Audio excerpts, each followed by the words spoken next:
Друзья, всем привет! С вами я, Софья Скай, и наша программа Actress Talk. Сегодня уникальный эфир. Мне удалось договориться с самим Таймаком на то, чтобы взять у него интервью. Я знаю, что Таймак не так часто дает интервью. Напомню, друзья, это легендарное актерство, которое сыграл в главной роли в фильме «Последний дракон» и во многих других. Я знаю, что Таймак также посещал туры с Мадонной, и обо всем об этом мы сейчас с ним поговорим. Я вижу, что Таймак уже к нам присоединился. Yay, here you are. Hi, We made Taimak. it. Thank you so much for this time that you find for us. And please, thank you again. So tell me, where are you right now?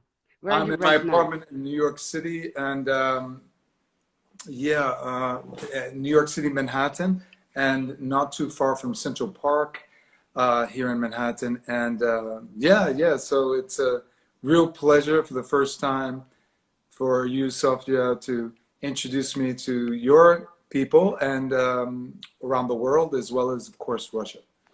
You know, as soon as I started to promote that we're going to have the interview, I've got so many messages saying that this is one of the favorite movies for lots of Russian people. And, you know, as you know, I worked with Mark Dacascos, and his movie was very, very famous here as well. So Russian audience is the biggest fan of martial arts movies. So Yeah. I'm really excited for this interview, for this chat, and there's lots of questions I want to ask you. Yeah. So usually I start from the very beginning, and Let me ask you a quick question, Sophia. Let me ask you a question. The people that are coming on now, would you say you know kind of more or less if they're American, Russian? What would you say more or less? I would say it's more it's Russian American and European as well. So we have everyone. I lived in Los Angeles for 9 years, and I know you were born there. So I have lots of friends from United States, and this program was made, you know, like this pandemic situation made us all kind of a smaller. And so I found that it's very interesting to share, to, you know, to while everyone was locked down at home, Yeah. everyone missed each other and communications. So I was like, you know, let us all speak about what is happening and how the industry works. And lots of Russian people really dream to go to United States and try themselves in movies in United States. And I know that Americans started to come to Russia. So I thought, why don't we speak about the real stuff, what is happening, instead of, you know, this fancy interviews and programs, you know, where you're like, sure, in front of a policeman. Everybody wants authentic, like, conversations from the heart, how they dealt with the pandemic, all kinds of this. And of course, we're going to talk about, you know, our careers, mine as far as being an actor, as being a martial artist, and all that stuff. But people definitely want to know how I get through the days of pandemic. Of course, you ask right, everything. It's very so exciting. I want to. Well, yeah. I want to ask from the very beginning. I know that you are the world champion in martial arts. Well, not and the I know world you. Champion. I'm not a world champion. I won a New York State championship, not the Okay. world championship. But the other thing I want to say is, are we going to? Because I see a lot of messages. Are we supposed to answer those messages, or? No, not the first interview. I was hoping to tell you later that the first conversation is going to be our chat, and then we're going to translate it to Russian, and then we're going to post it on YouTube, and we're going to read all those questions, and hopefully you will give me a second interview where we're going to go through the questions from the audience. Yeah, sure. So all those people asking questions, keep asking questions. Let's do this. Yeah. Let's answer those 10 minutes before our interview will end, and Instagram gives us 1 hour to talk. So we're gonna speak, guys. You can still ask your questions. There's too many to answer over here. Yeah, because you know, no, we there's love too many. you. Sophia. There's too many, Sophia. Yeah, there's too so many. if we're gonna read them, we won't be able to speak. Yeah, well, let me just tell them really quickly. Thank you. I think it's Gavsnet. In my eyes, you're a world champion. Thank you, Gavsnet. Well, look, all you guys keep asking your questions, but I'm going to stay with Sophia, and we're going to have this interview. And like Sophia said, we can do another one once she curates all those questions, puts it on YouTube, and then we can do another interview. Perfect. So I know that you started martial arts in a very young age, and I also know that there was a pretty tough time and you needed to protect yourself and your family. How did it help you to get into the movie industry? Well, that's an interesting question. Well, what it was I was whipped with a wire hanger when I was a child, you know. My mother grew up very tough, very hard, and she would hit me with things, you know. And she was a young mother, and it wasn't like a normal childhood, you know. She had 4 children. She was 19, 20 years old, you know, and she grew up in Harlem at the time. And this was part of the culture. Of course, it was too much. You don't whip your children, you know, but it was too much. I was a little boy. I don't even remember all of it, you know. It was just very difficult. And then she didn't know that the babysitter was doing it. You see? Yeah. I told them when I got older. They didn't even know, you know. So my mother and father didn't know, but anyway, this culture as a child, way back, you know, it's like a thing, you know. In Southern America, you know, the South comes from slavery, you know, and white people, black people, always like raising their children with, you know, the stick, you know. Well, I got it with the wire hanger. I got it with anything. And as a little child, you know, it breaks the child's trust. It breaks the child's, how do you say, self-understanding, you know. So what happened was, I had to become strong, you know. So I saw Bruce Lee when I was a boy, and he became like a big hero of mine, you know. And I saw Muhammad Ali, and he became a big hero. And I lived inside the world of comic books, fantasy, superheroes, because I wanted to be like this. You see, so the pain was terrible, but I believe that even all these terrible things are perfect, because I'm not saying you do this to your children. I'm saying that in hindsight, as I got older and looked back at the child, and I embraced my whole life, I said, okay, how can I turn this around? You understand? So you used it, you twisted around, you used it in order to go, I'm going to be stronger, even though but I didn't have know, this. Sophia. But I didn't know I was doing it till I got much more into the understanding of the spiritual side of life and the spiritual side of martial arts. I didn't know. I was just saying, okay, I'm going to fight. So when I fought very well, and I was athletic, and I thought that this was the thing. I didn't know that it was driven by the abuse. Do you understand? It was just the rage to want to fight back, and the rage to be a man and strong and all this superhero. And then I get the movie, you know? That was like destiny, you see? Right. So was it like you were walking down the street after your school without really wanting to go back home, and you saw this little saying like, we have the audition for the lead? How did it happen? Well, with the going to school and everything, I didn't know that I was look. when young people are going through that very young age, they don't know that it's not normal. Maybe they think all kids do this, you know, parents, you know. So it became normal, you know. And my parents were very, very, very beautiful, loving people, but they didn't. My mother didn't grow up right with this kind of not hitting.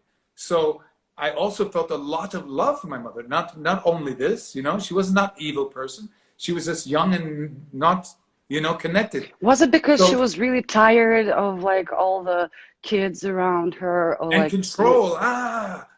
So what happens is, after school, I'm just doing sport, doing all these things that kids do with their friends, but I don't know where my insecurities and where my this type of thing comes from. I did not know it came from this abuse, you see. So what happened was I was very lonely. My brother, actually, it was almost the opposite. He was the most popular kid in the school. He was a year and a half older than me, And he was the top. He was the captain of basketball team, this team. So it was all about the sport and becoming a young man. 15, 16, 17, you start to want to see girls, and he was this guy, you understand? So I always looked at myself as insecure and don't know what to do. But I knew that this martial arts, and when I did competition, I always did very well. Always top gold medal, silver medal, always this way, you see? And then this was like karate and wrestling in high school, and then fencing, and I was the captain of the fencing team in high school. And then this is how I was in this world of sport and becoming, I'm a man, this type of thing. And then this movie was a dream come true, you see? But I was not aware. I was not aware. Right. So was your brother motivating you to be like him? Was he protecting you? He was third person who beat you up. Third person. My brother was a bully. Yeah, he was a bully. So I would beat up his friends, because when he was with his friends, I would beat up his friends. And my brother, I had too much scared of him until I beat him up when I was 16. Then he didn't bother me anymore. Right. So you knew that, you know, like I'm going to grow up and I'm going to show you all guys. So Yeah, one day, yeah. Was there something in your childhood that you promised to yourself to become somebody, you know, to stop this abusing situation around yourself, or you didn't really understood what was wrong or right, as you said? I didn't understand any of it. I just had a chip on my shoulder. When I would go to the gym and I found a guy who was mean and tough, I wanted to kick his ass, you know? Yeah, so doesn't mean that I could kick everybody's ass, but he sure was going to get a big ass whipping when he got in the ring with me, because he was not a nice person for me, you know? So, because they think you look a certain way, you're not tough, and then you go, yeah, okay, let's go. So I had a chip on my shoulder, yeah. But when I had relationship with a woman, I was very defensive, and I didn't know what the problem was. So this is the love for a relationship, and my relationships with women is what really helped me to grow, because I wanted a good relationship, and I was having breakup, and I didn't want this anymore. So I start to do self-therapy, look at self, spiritual, meditation, read books, blah, blah, blah, blah. And then I got better and better at relationships. And then this pandemic, I had a real awakening, yeah. So it seems like, you know, I know me, myself, I'm the youngest in the family as well. And I understand that the second child is usually is the one who is, you know, lonely and can really go deep into themselves, right? So you protected yourself, but you seem... Yeah, you're right, second child, yeah. Yeah, so in the family, it's like everyone, I'm the older one, shut up, you know, like go there, you're the youngest, bring me this, bring me that. And so, but don't touch my shoes, can observe. Don't touch my toys, right. Yeah, all this thing, yeah. So, and you're becoming an observer, and the observation is one of the most important things in acting, because you're really going, you're really understanding, you're seeing, you're watching yourself from distance, and you're controlling yourself. So all those things are actually very, very good for acting, but you didn't know that at that time. But and it seems like you're a sweet person, even though you needed to protect yourself, which is another great thing in acting. Yeah, like you saw how it is to be mean, but you're not mean yourself, right? So that's very, very interesting how it all worked for you in your career. But well, I know it took a long time, because I had to discover when things weren't working. My discovery was motivated by Bruce Lee's movie that he wrote. He wrote a movie with Sterling Silliphant, the guy who produced Into the Dragon, and him and Lee Marvin, I think, yeah, or is it? Anyway, these are another actor. The producer and Bruce Lee wrote a story that Bruce Lee died before he was able to make it. It was called originally The Silent Flute, but then they changed it to Circle of Iron.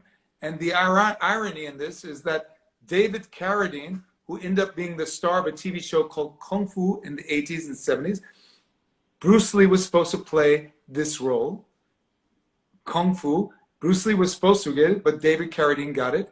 When Bruce Lee died, David Carradine played in Circle of Iron the role that Bruce Lee was going to play.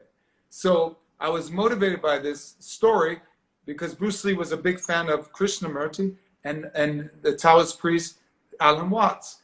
And it was about that you are creating everything in your life and the mirror concept. So what happened was, this is what motivated me to understand myself. How am I creating all of this? I know that that first miracle that happened to you, that first role, and actually the first movie, the first leading role, all that was a very mystical situation as well. And you were motivated by your father to go to audition again. I know that you said that before, but I really want to hear that story in more specific way. Like, I know that you came there without knowing what is acting at all. You thought it's going to be a martial arts audition, right? And you didn't know anything about acting at that time. Is that correct? Right, right. I knew when I was younger because people would ask me, when I was very little in the family party or something, they would ask me to dance. My mother was very close with some iconic figures like James Brown and Jimi Hendrix and Andy Warhol, famous artists. So they would have parties, and when I was very little, I used to dance real good, you know, the certain dances back in the days, you know. So I knew that people liked me for this, but I never took an acting class at all before The Last Dragon.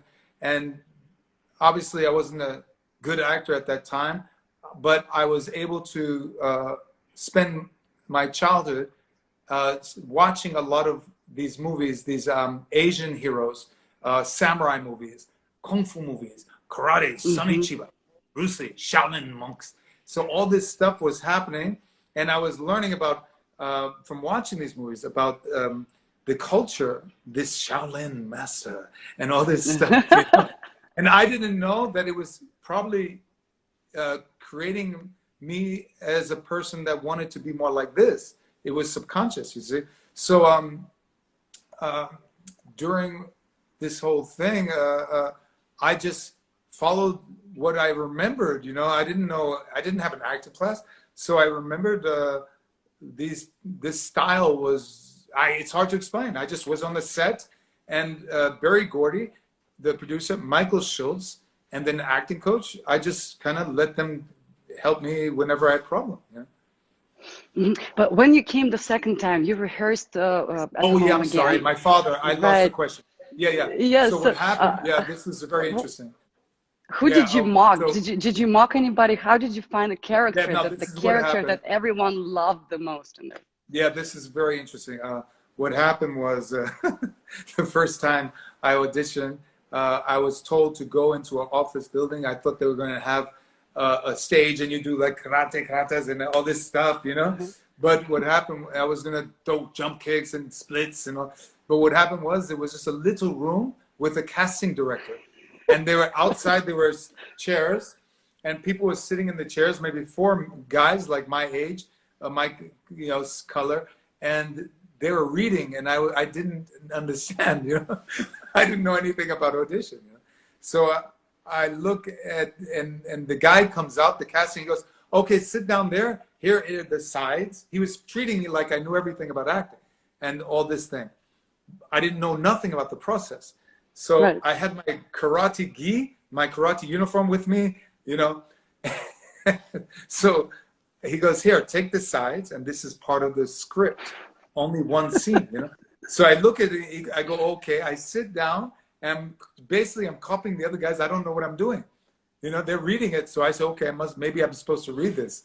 So I'm reading it, and it makes no sense. I don't remember what I was reading, but this is ridiculous. Because the way the guy talked, the leading character, Bruce Leroy, I was like, I don't understand this. You know, what the hell is this? And then when I go in the room, okay, I'm ready for you. I go in and I do terrible. I don't know nothing, you know. I didn't know how to break down a character, none of this stuff. So they say, okay, you look the part, but you need to work on this. Bye-bye. And I felt so sad, you know. And then my father calls me later, I think this week, and he says, tell Richie, at the time he was my best friend, He goes, we're going to Miami. We're going to drive all the way to Miami, New York. And my friend is there. We're going to stay at my friend, and you're going to help me sell. At the time, he was selling women's accessories to boutiques, you know, leather, this and that, belts, bags, all kinds of stuff he was selling. Anyway, so on the way there, it was a like 20-hour drive, 18-hour drive, something like this. I don't remember exactly. But me and my friend were excited because we were 19, 18 years old. And we said, oh, Miami, we're going to the beach. We're going to go after girlfriends and all this. You know, we're going to do this type of thing, you know. So when we're in the van, my friend was sitting on the middle. My father was on the other side. And on the way there, we were laughing, talking about many things. But my father knew that I was upset about something. So he goes, hey, man, what's your problem? My father was more like a tough Italian from New York, old school, this tough guy. He says, stop whining. Don't be a little baby, you know? What's this? I did some acting. Give me this. You have this. So I still had the side, the piece of the script. And he said, give that to me. So he gives it to me. I give it to him. And on the way to driving to Florida, he was mean. And he was like, no, like this. He would smack my head. No, this is, are you crazy? You don't understand. Blah, blah, blah, blah, blah. And my friend was in the middle between both of us. And he was so like, oh my God, I don't want to be, I'm so, don't feel comfortable, you know? When we get there, my father said, okay, take this stuff out the back, put it inside. And it was nice, beautiful weather in Miami. It was really beautiful.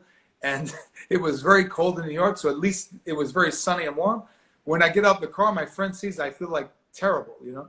So he goes, hey, what's the matter? I go, oh man, I don't want to do this. I don't care about it anymore. Screw this, you know? And he goes, if there's a God on earth, this was meant for you. And then I understood he was speaking to this side of me that I knew was true.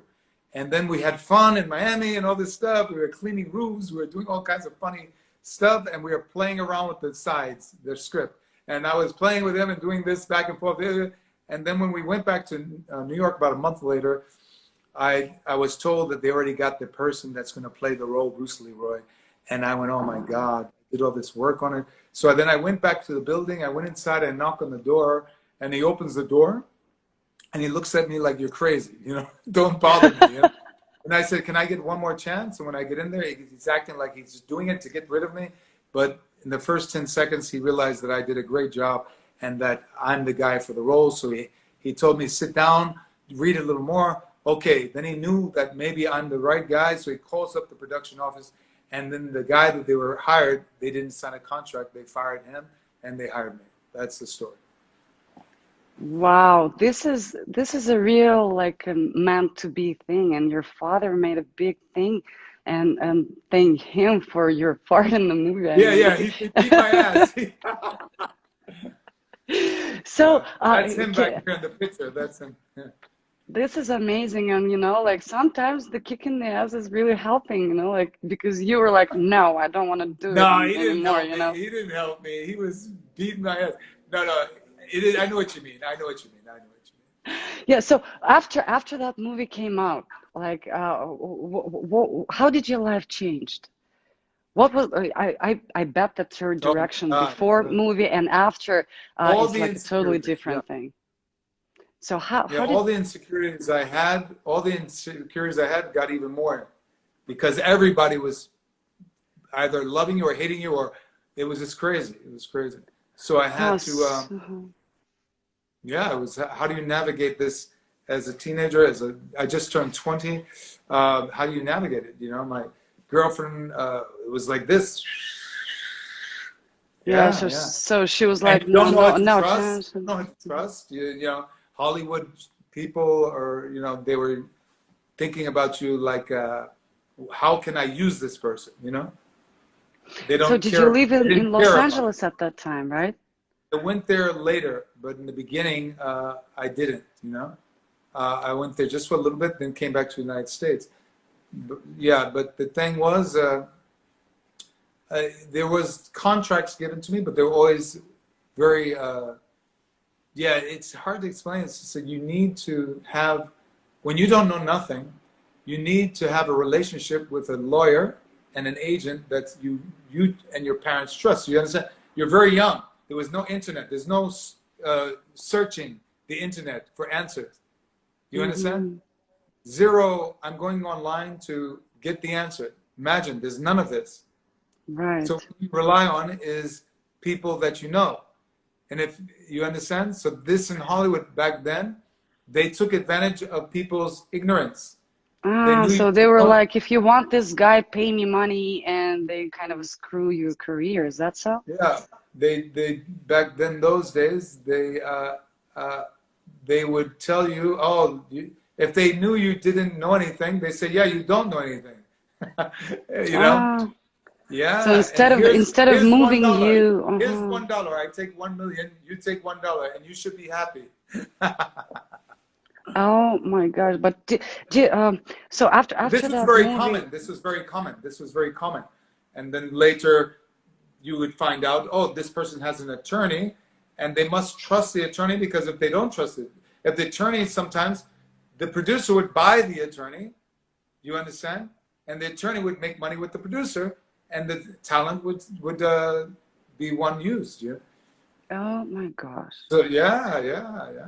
So it's not like you became a star and lots of contracts came to you. It was just the people around you. Yeah, I kind of understand. Yeah, now what you you're can saying. Google search. You can do a lot of search all about this character, you see? Because when someone did bad, this is like the Me Too movement, when these Weinstein, Cosby, people would text and they talk, and now the whole world knows. Back then, no, they didn't have this. Big Nobody difference. had that. But what was your expectation during the movie? Did you know that it's gonna be that big, or did you know nothing? When I was a kid, because I was such a big fan of martial arts movies and all that, I already knew where this positioned in the frame. So back then, they had only certain films that were action, and this was only like Rocky, Sylvester Stallone, then Schwarzenegger. You see, they didn't have Van Damme, they didn't have Steven Seagal, they didn't have any of this. You know, Wesley Snipes later, Michael Jai White. None of these guys were out yet. You see, only Apollo Creed, Rocky, Sylvester Stallone. The Walker was there. The Walker.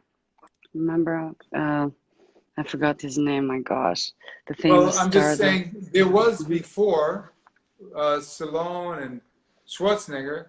Before that, you had Charles Bronson, Jim Kelly, Jim Brown in the black community, right? All these different. There was all these movies, but they were not martial arts movies. They were like tough guys. You see. Then without the skill. Well, they didn't. It wasn't martial arts movies. They had skill, but not martial arts. You know, they were doing more tough guys, action, guns. You know, like this, about fighting, but not martial arts. So the NAACP at the time, they represented the rights of the black and other communities in America, and they said, we don't like these guys in the movies. They're only playing hard guys. We want to show more, you know, relaxed guys, not only big, hard, kick ass. So they don't make any more movies for these guys, you see? So then when they did my movie, I was very strong, but very humble, very sweet.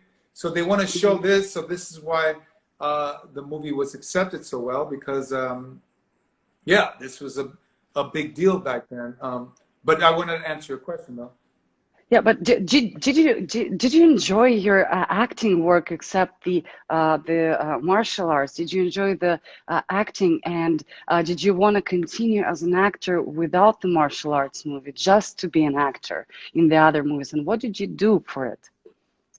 Yeah, so to get back to the point of what you were asking me, the martial arts films and all this, yeah, this was all.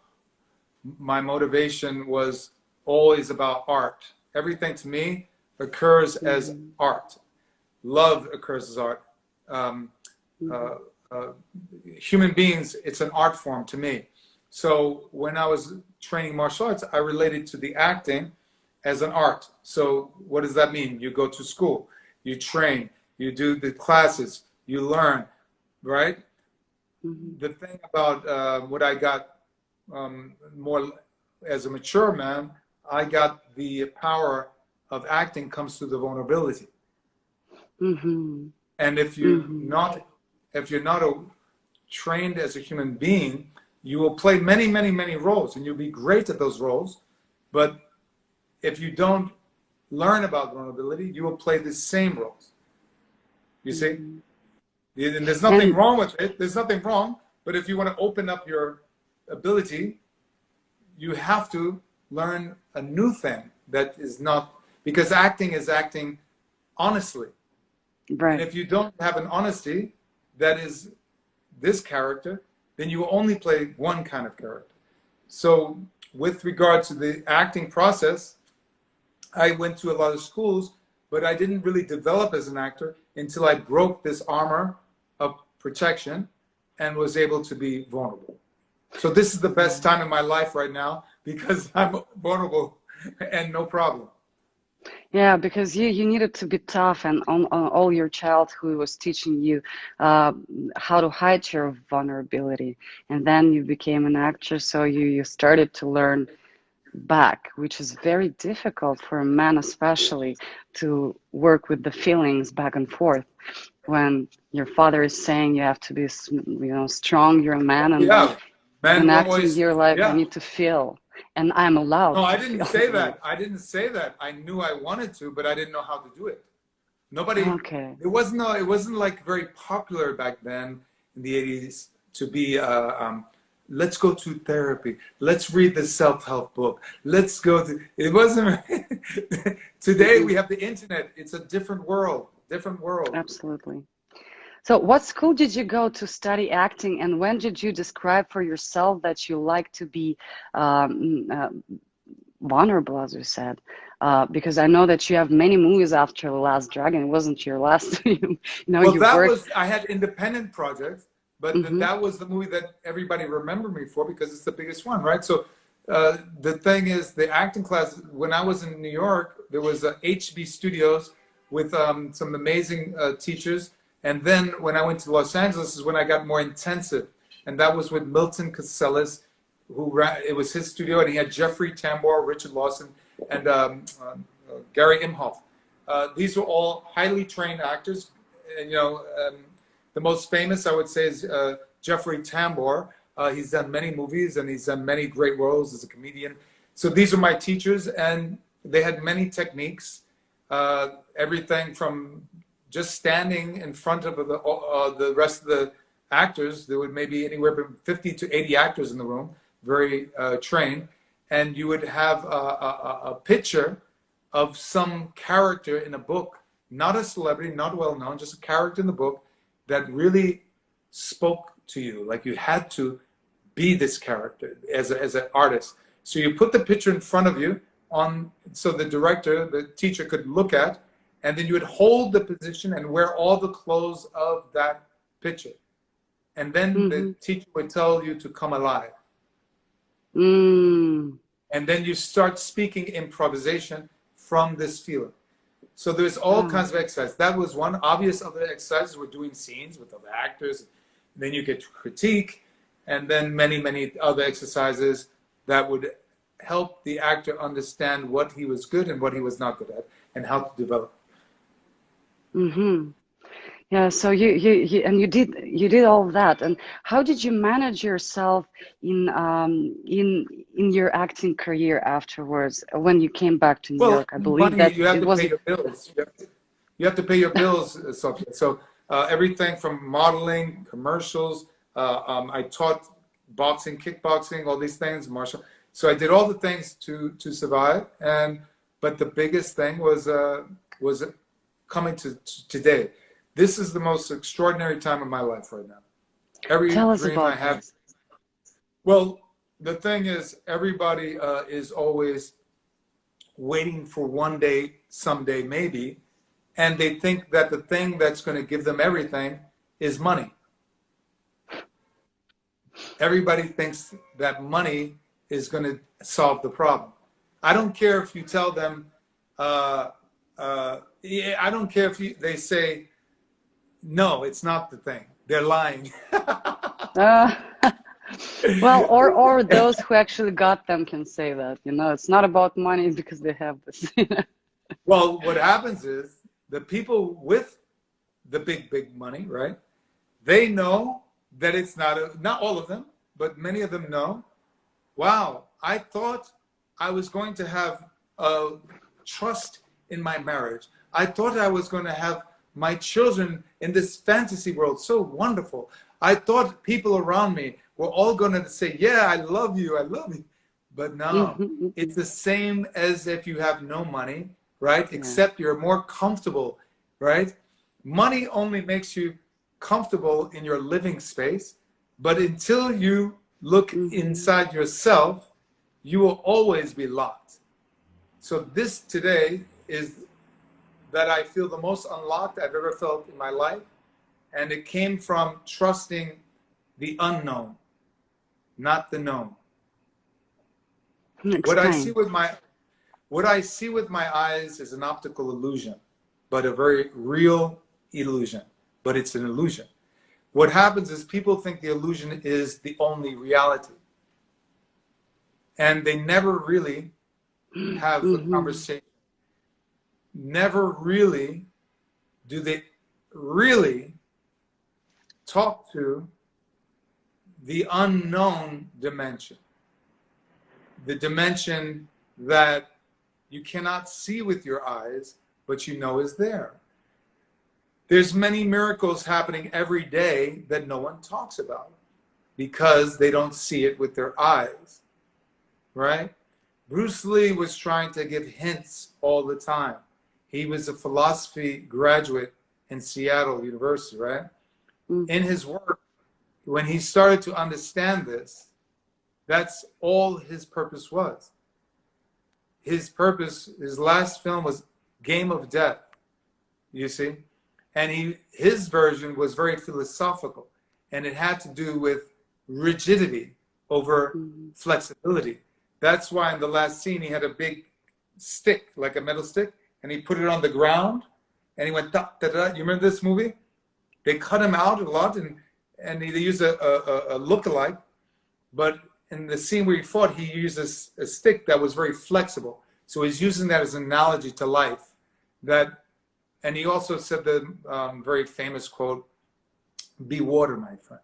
Water can flow, water can stream, and it can crash, be water. I didn't understand what that meant until I got old, you know? I didn't understand. I said, what be water? What he's saying is that everybody in your surroundings can be your teacher. Everyone in your surrounding, if you're having this concept of the mirror, then they are only an expression of you.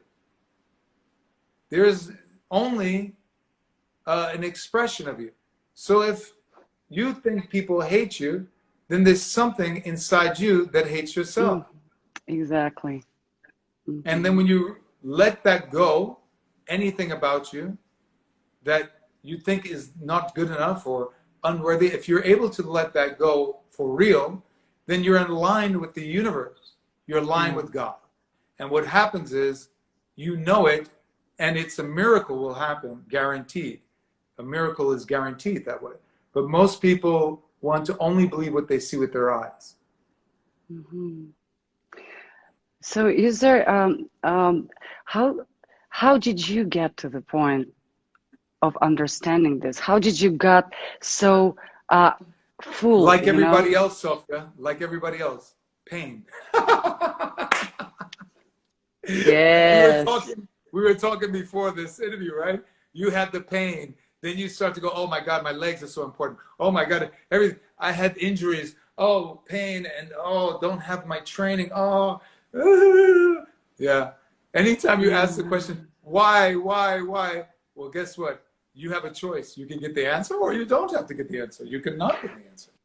It's a choice. The most important thing in life is choosing. Nothing else.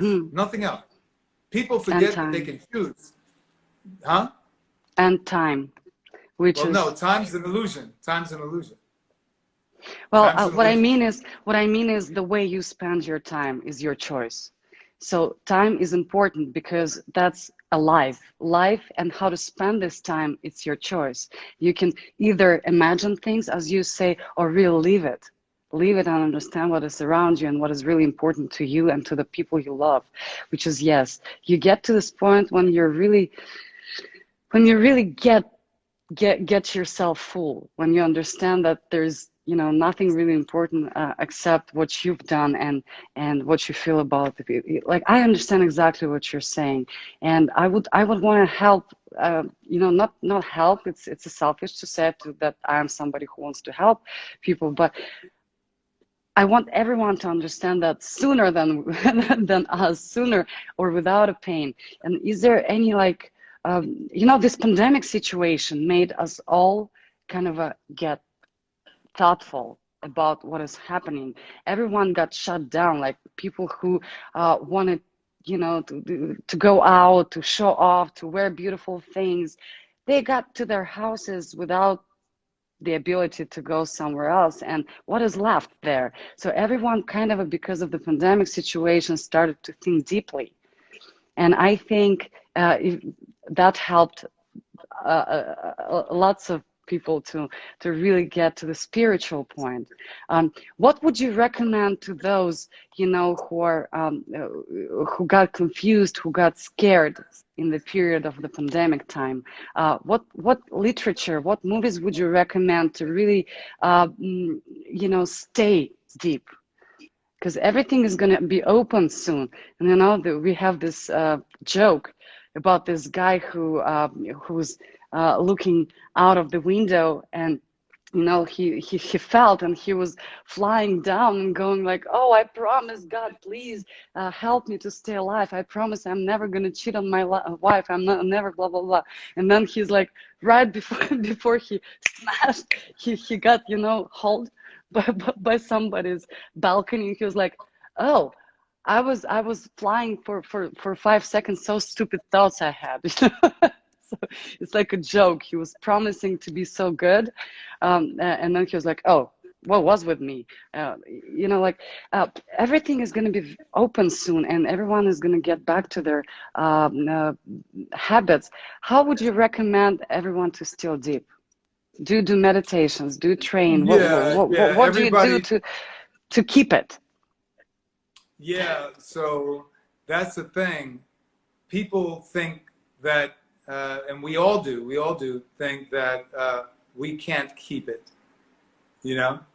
Everybody's reaching to keep it, you know? And it's a funny thing, because the way I look at God or the universe is that there was no beginning, there's no ending.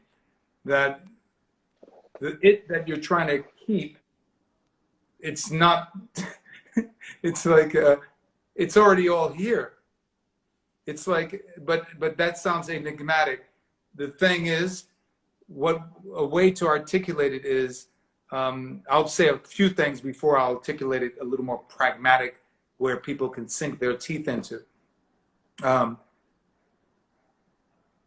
So you are made up of mostly water. Every human being is made up mostly water. And there's a reason why you're made up of water. There's a reason that all human beings are made up of mostly water. Do you have any idea why we're made up of mostly water? This is just my idea. This is not, I won't say this is truth, but this is my truth. Mm-hmm. Do you have any idea? Okay, so in this dimension we call Earth, in this universe we live in, there is an energetic duality of the North Pole and South Pole, and that's what keeps everything in a dimension. Mm-hmm. In other words, without water in a fish tank, fish will die. Well, without the North Pole, South Pole, there would be no Earth dimension. Your body is made up of water because you have electricity, right? And Mm-hmm. the brain is a polarity of North Pole, South Pole. It's right, wrong, good, bad. And the optical illusion is whatever you want it to be. You can say it's right, you can say it's wrong, you can say it's good, it's bad.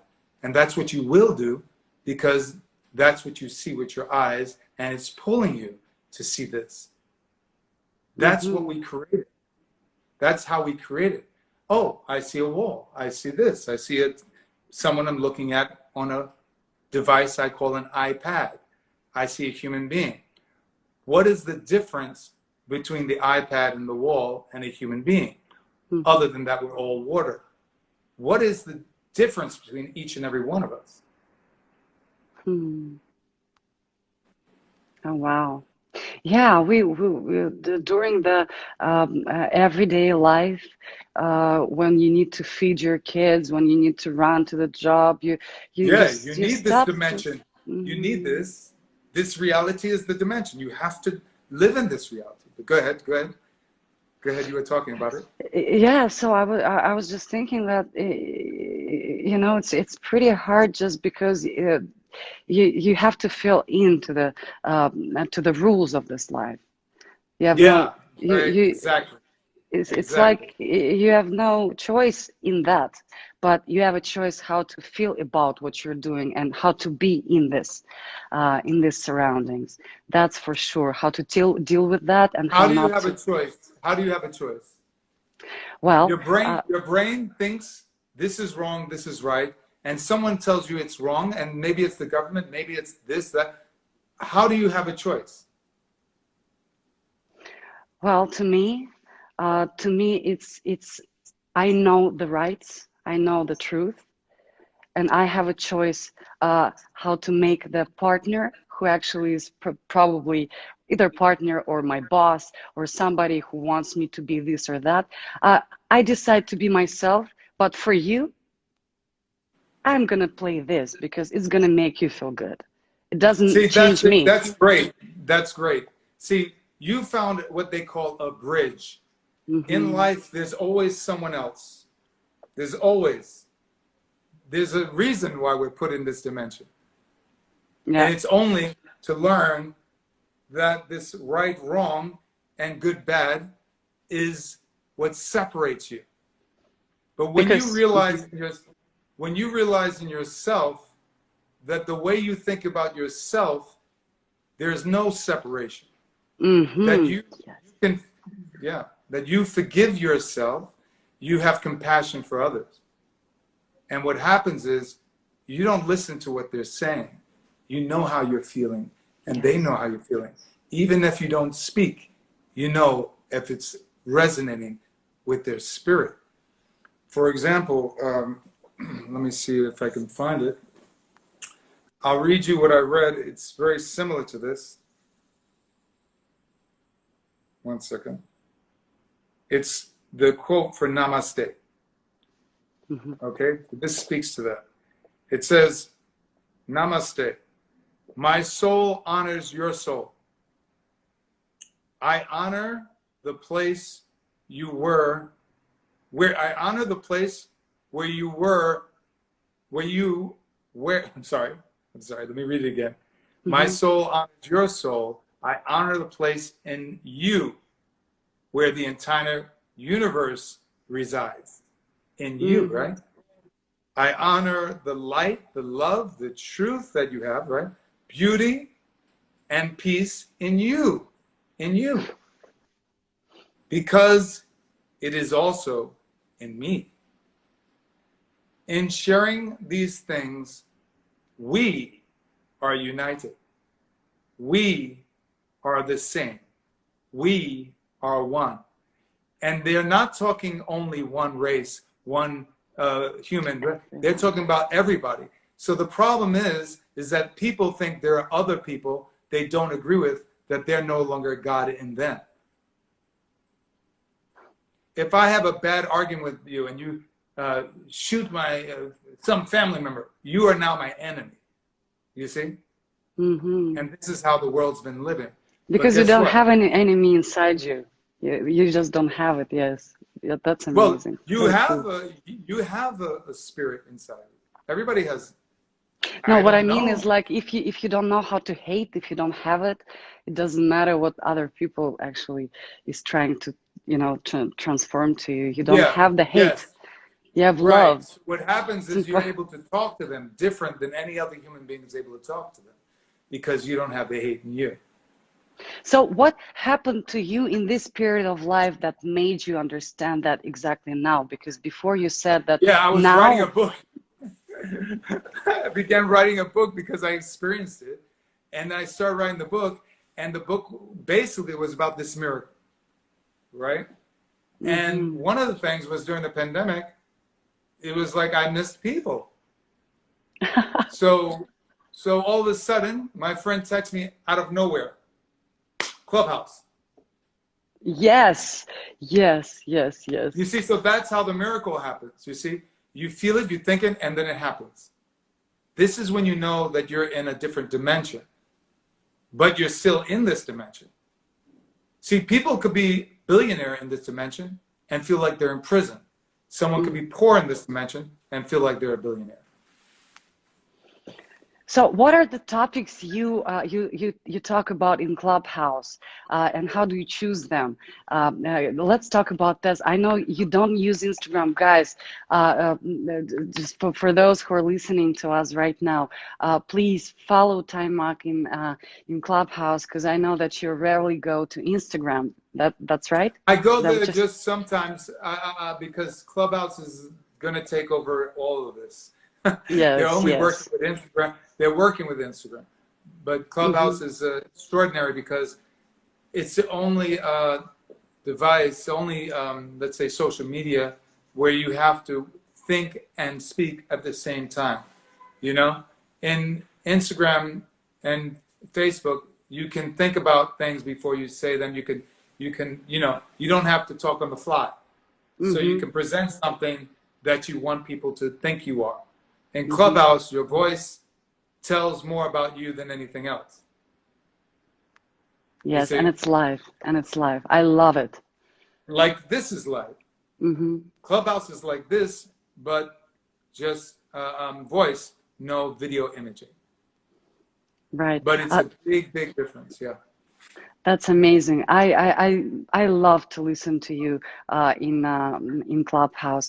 Taimak, we have only 6 minutes left. Instagram gives us 1 hour of this live, and I loved it. And thank you so much. I had tears more than 3 times during our conversation. And I mean, this is such a deep, and you're so real. And I want to see Russia.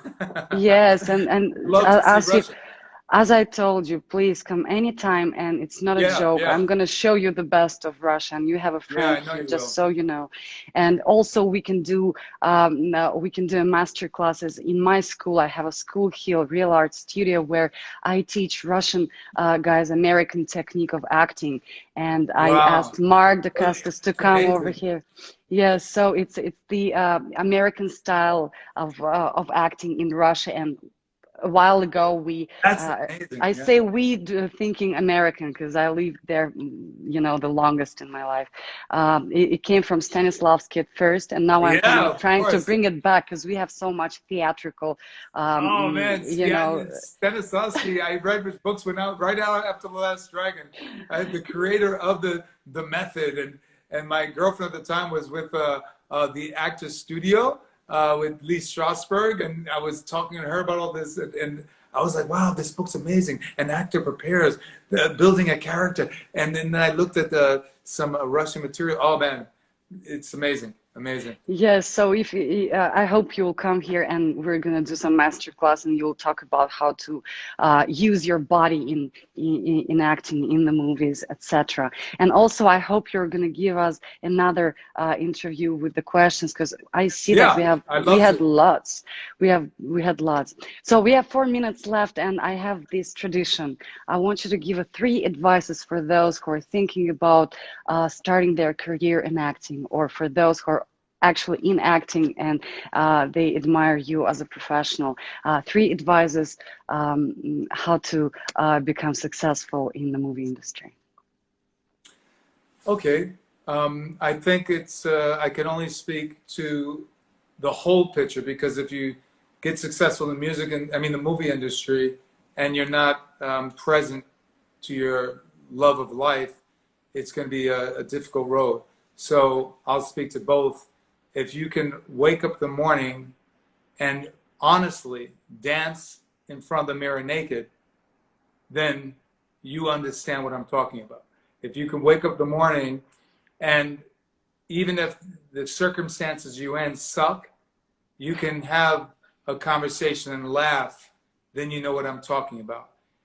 If you can not get what you want and then wake up the next day and say, thank you for what I have, then you have it all. Then everything else is icing on the cake. So just think about that, feel about that, and that's the best advice I can give you. Wow. Thank you, Taimak, so much. And guys, thank you all for your questions and your time and attention. Here we go. I can read now. I can see all the questions right now, and I'm going to write them down. And in a few weeks, when there's going to be a good time for Taimak, we're going to go over all those. Thank you so much again, and say hello to your family and stay safe. And please let us know when you finish your book, so we can all read it and promote it. Well, what happened was, the book was started, and then I saw that there were more people starting to lean towards what I was talking about the book. So there's a wave happening in the world that is taking us to a higher level of consciousness that's going to make this world a much more beautiful place.